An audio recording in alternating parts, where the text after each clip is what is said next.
Bonjour. Phrase 3.8, maths 10 BC. Modéliser des situations se traduisant par des équations rationnelles de degré 1 afin de résoudre des problèmes. Vous allez remarquer que à la A ici, c'est avec un égal qui est une équation normale. Donc, moi, je vais mettre un 1 ici, faire la multiplication croisée qui va me donner 12n égale à moins 150. Ensuite, je divise par 12 des deux côtés. Donc, mon n sera égal à moins 150 sur 12 ou bien moins 12,5. Oui, d'habitude, je vous demande de le laisser sous forme de fraction, mais là, je vais vous demander de le mettre en décimaux pour l'instant. Je vais refaire mon égal. Si vous me le laissez sous forme de fraction, je vais l'accepter quand même. Ici, vous voyez, c'est un autre type d'équation un peu plus longue. Vous savez que la plupart du temps, je mets mes variables du côté gauche. Donc, ici, l'équation est 7n plus 18 égale à 6n moins 9. Je vais amener mon moins 6n de l'autre côté, mon plus 6n qui va devenir un moins 6n. Je vais faire la même chose avec plus 18 qui va devenir moins 18 moins 9. 7 moins 6n, 7n moins 6n donne n.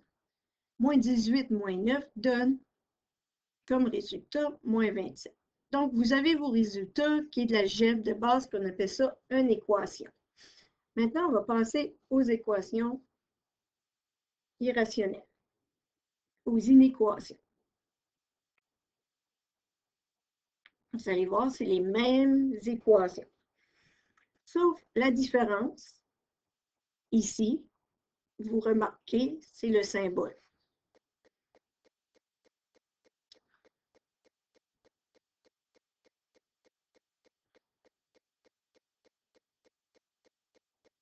C'est le symbole.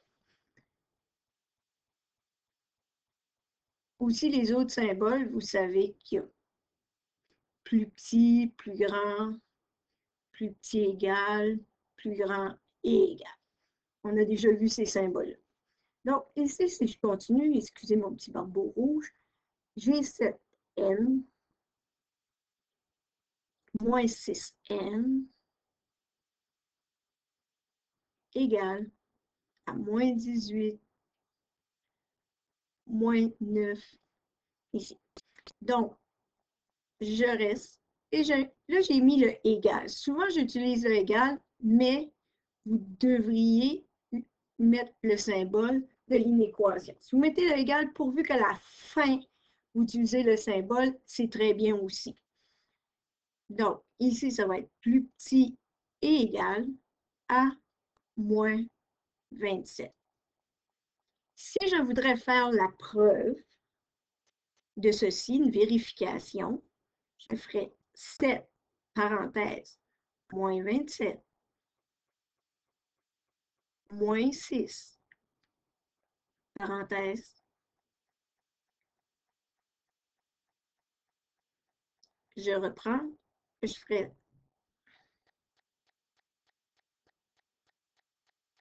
7 fois moins 27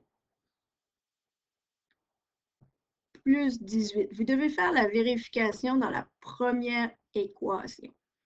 Ici, ça, ici.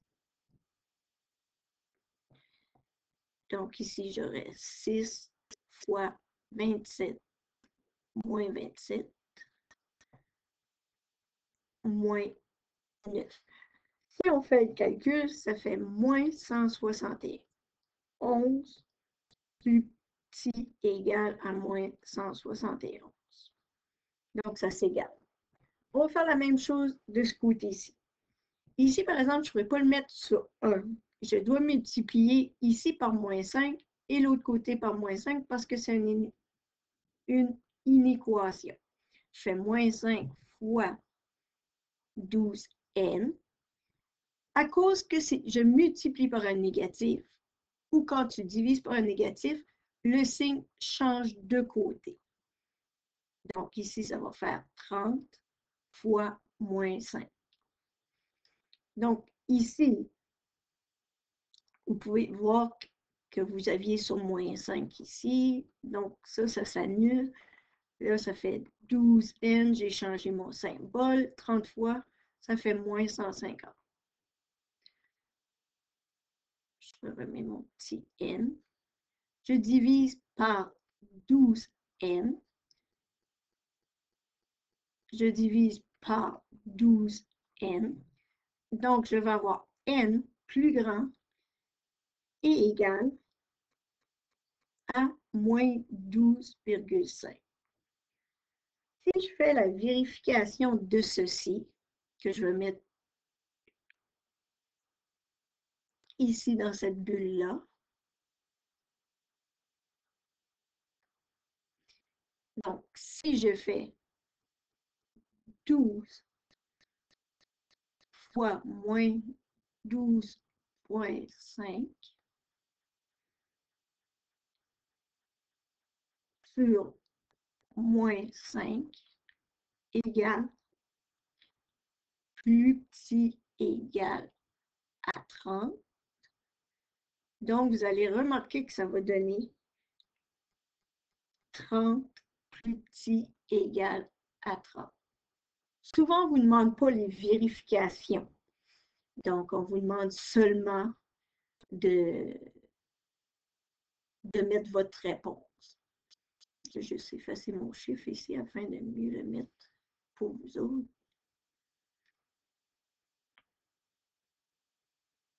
Ici. Donc, si je fais un petit retour ici, c'est que voilà multiplié par moins 5 qui indique que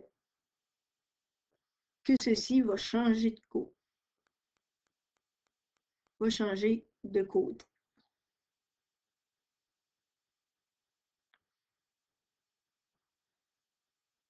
Va changer de côté. Vous remarquez ici plus bas, vous remarquez, pour résoudre des inéquations, nous utilisons la même méthode que résoudre une équation, sauf lorsqu'on divise ou lorsqu'on multiplie par un négatif. Autrement dit, le signe change de côté quand vous divisez par un négatif ou multipliez par un négatif.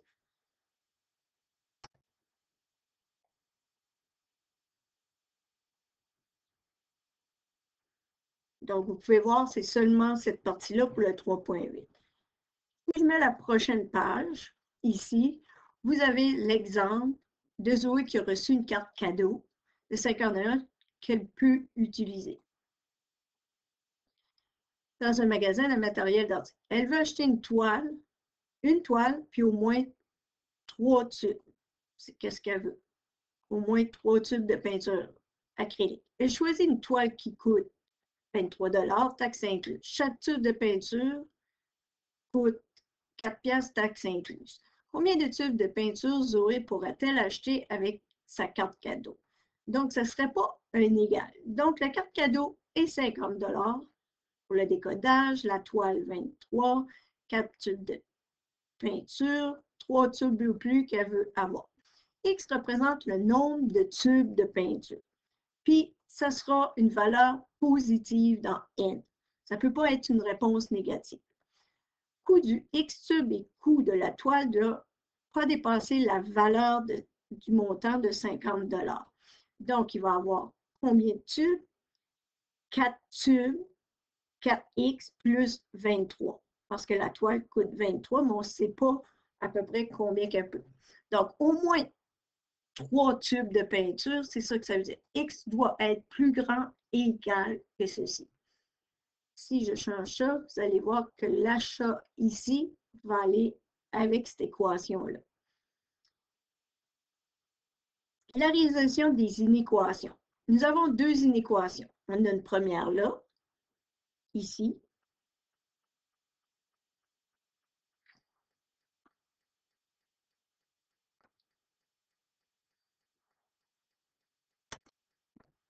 vais retourner ici avec mon crayon, excusez-moi.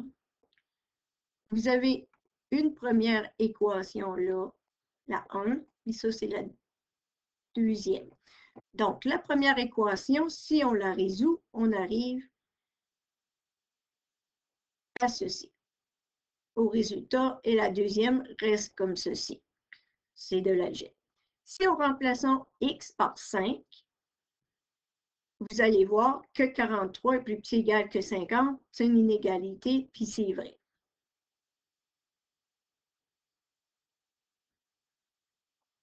Tandis que 3x, le nombre de tubes de peinture achetés doit être à la fois plus grand ou égal à 3 ou inférieur à 6,75. Zoé pourrait acheter 3, 4, 5 ou 6 tubes de peinture d'après la réponse qu'elle a trouvée. Donc, la raison pourquoi on vous fait faire des inéquations, premièrement, c'est une nouvelle étape en algèbre, mais aussi ça va vous servir pour résoudre des résolutions de problèmes. Et éventuellement, on va les mettre dans des graphiques. Donc, l'exercice de 3.8, le RAS 3.8 en ce moment, si on retourne là, est très court. Je vais vous envoyer des devoirs. Je vais cibler des numéros. Donc, c'est important d'aller voir le devoir afin de faire les bons numéros. Merci.